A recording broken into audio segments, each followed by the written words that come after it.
that said unto him, Thou art my son, today have I begotten thee.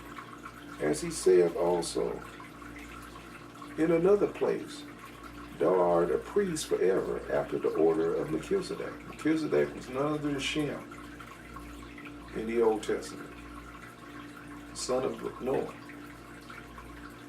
who in the days of his flesh, when he had offered up prayers and supplications with strong crying and tears unto him that was able to save him from death, and was heard in that he feared. Though he was a son, yet learned he obedience by the things which he suffered. He was a son of God, but he went through the fire, Christ. And being made perfect, he became the author of eternal salvation unto all them that obey him. You hear that? Don't let that slip by. Obey. You heard me teach on that word 1,000 times. From the French word, obadir, to lean toward the sayer. Pay close attention to what's being said. That's what the word means. Been almost scrubbed from the English language now, obey. Don't hear that even in the marriage vow. It's a very important word in the Bible. And being made perfect, he became the author of eternal salvation to all them that obey him, called of God and high priest after the order of Melchizedek, of whom we have many things to say, and hard to be uttered, seeing ye are dull of hearing. For when the time ye ought to be teachers, ye have need one teach you again, which be the first principle and the oracles of God. God said, Pastor Paul preaching here, he said you haven't graduated. When you should be teachers, you have to go back to the old drawing board and learn again. It's a point you grow up and mature and move on. And keep going in this circle. That's the problem with the church work. The point is, we got a lot of problems with the church work. One, you got a lot of teachers that aren't called of God that are teaching. And the ones that are called are having need, just like Paul just said, of being taught again when they should be teachers.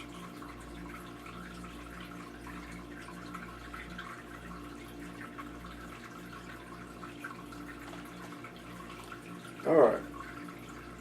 For when the time ye ought to be teachers, ye have need that one teach you again, which be the first principles of the oracles of God, and are become such as have need of milk and not strong meat.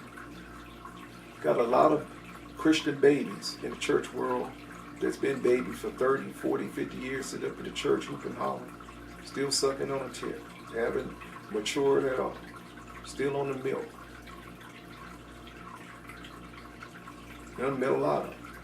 That's what Paul's talking about. You should be teachers by now.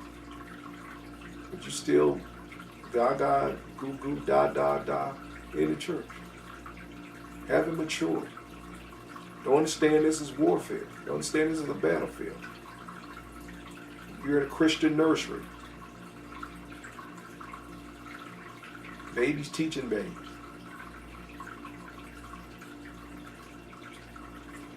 Still sucking on paddle, similar. That's most of the church work. Still running around looking for gaga goo goo Big Daddy to give you some more milk. Flopping around like a spiritual fish. Looking for miracles and signs instead of moving on and maturing in the Word and becoming soldiers on a battlefield work, fighting the devil, resisting the devil, helping deliver souls from the devil to Christ. That's what our mission is, what our mission statement is about. Instead, a bunch of Christian babies, retards. What retard means? Stunted in growth. How would a man look in a diaper sucking on a bottle? That's what you got in the church world. They want to go around and get goosebumps for Jesus.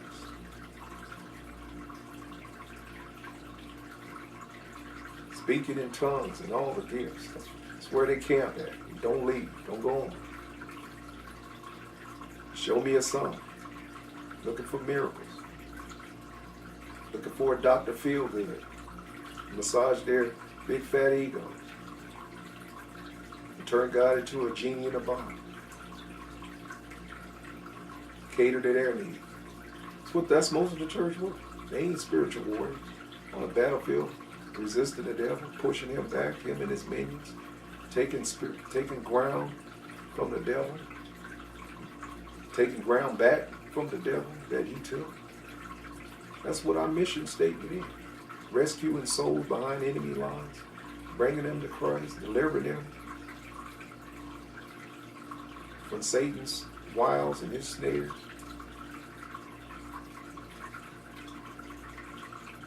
Teaching and training soldiers in God's boot camp, army,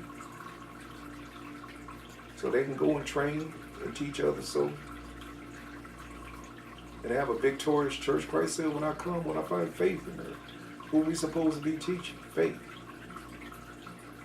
For everyone that useth milk is unskillful in the word of righteousness, for he is a babe. Blow bubbles for Jesus. Blow bubbles for Jesus. Most of the church work. Going around trying to get a spiritual high off the milk of let me stop what I almost says. But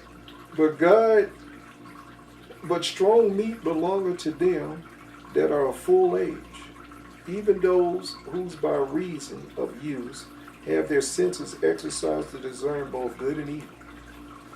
When you've been in God's word for a long time, and you've grown up and matured, you're no longer a baby, you're just like in the real world.